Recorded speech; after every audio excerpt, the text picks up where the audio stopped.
Hello everyone, welcome back to our YouTube channel Login Aid. Today in this video, I am going to show you how to save new contact on Calendly. When you save new contact on Calendly, you can book meetings, respond to event invitation and manage relation with your contact easily.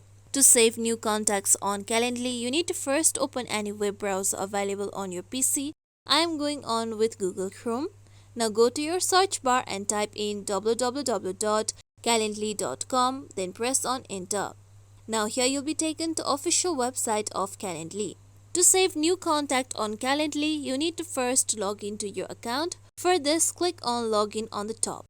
With this, now here you'll be taken to the login page. Now here you need to enter your email address that you have used to create your Calendly account on the given box. After this, click on login option. With this, now here you'll be taken to another page. Now here you need to enter your correct password of your account. After this, click on continue option. With this, now you'll be logged in to your Calendly account. Now here you'll be taken to events types page. Now on the left side here you can see contacts option. Click on contacts. Now here you can see your contacts page. Now on the right side here you can see new contact. Click on new contact. With this, now here you can see pop-up box on the right side. You need to first enter the name of your new contact person. Then you need to enter their email address on the given box. After this, now here you need to select time zone.